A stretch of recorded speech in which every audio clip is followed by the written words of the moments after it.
All right, guys, welcome back to Weekend Smile. When it came to the 64th Grammys, our Jamaica nominees showed up and they showed out.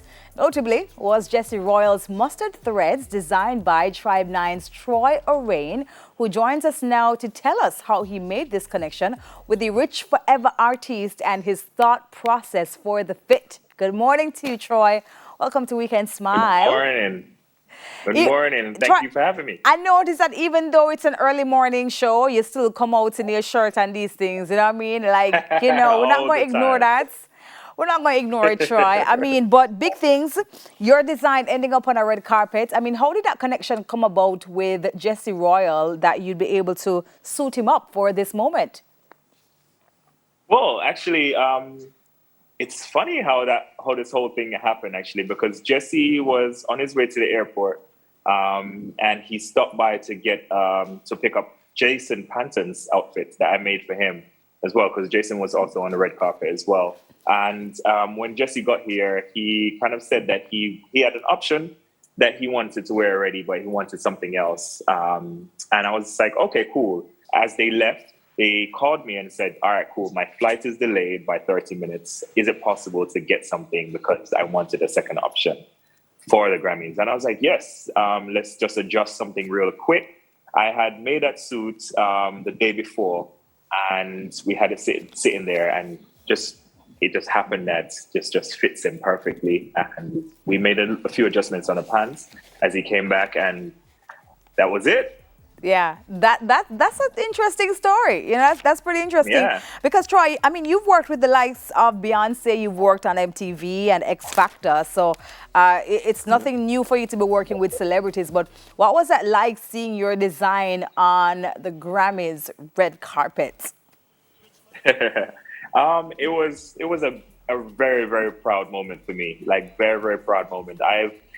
All the people that you've mentioned previously was my dance days. It was before, like, a past life. So now my new, I wouldn't say new, but that my actual passion that I've stepped into, which is design and Tribe 9 Studios, just seeing the growth of that has been amazing to me. And for something like the Grammys, it's just phenomenal. So I'm just over the moon.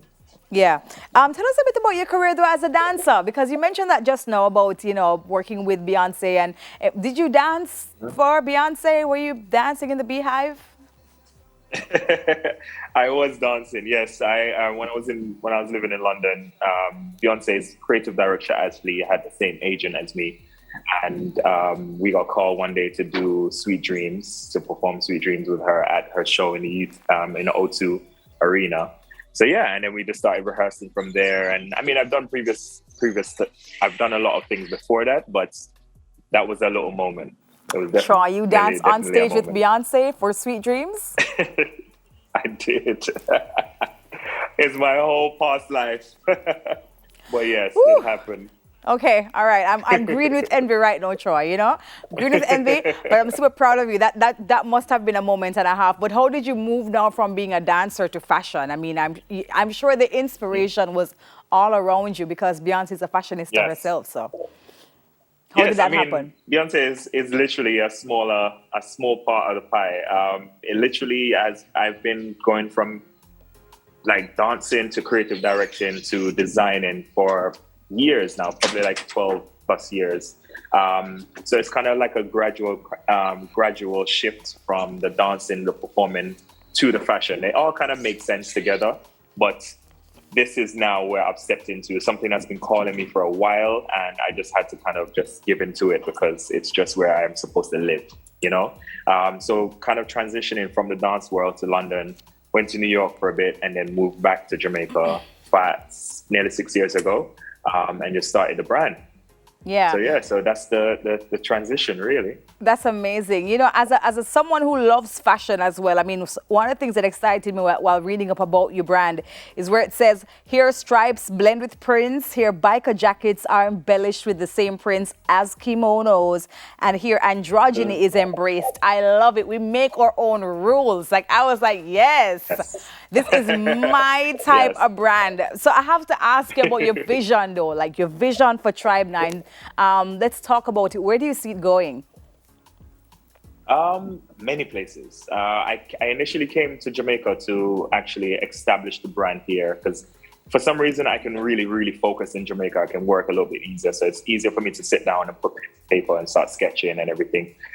So since I've been here, I basically just dressed most of the stars that are in Jamaica, the artists that are here.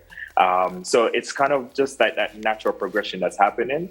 And for now, it's kind of like making sure that I see where the brand is outside of Jamaica, because Jamaica is a small little pocket of what I want to kind of achieve, right? So now it's kind of making sure that the stuff is in boutiques in London, boutiques in New York, boutiques even in Cayman. I'm talking to someone over there. So it's kind of just like spreading our wings and see where that takes us. But obviously with intention, you know, so yeah, that's where the brand is right now. And the whole androgyny stuff with the brand, I'm very big on personal style, and I'm very big on how we promote our personal style and how we step into our own, and how clothes are just meant to be worn, you know. They're not meant to wear you. So if you are an individual and your style is a little bit quirky and a little bit out there should be something that you can step into and own, you know, instead of it being dictated to you what you're supposed to wear. So yeah, that's the kind of ethos of the brand. Just focus more on personal style and not so much about fashion. Yeah. No, I love that. I'm all for it. I love the part where you said we make our own rules. I believe in that concerning fashion and style. It is how we express our own selves and our personality. I mean, apart from your design, and you're not allowed to be biased here. Give me your best dress on the red carpet, please. Quickly as we wrap up. Best dress. I love what Sean Paul had on. I think Sean Paul, like, I'm all about repping Jamaica, by the way. So I'm here for what Sean Paul was wearing. I think he worked with a lot of young designers as well. So that was sick. Who else did I love? One more to the break. Spice? Spice?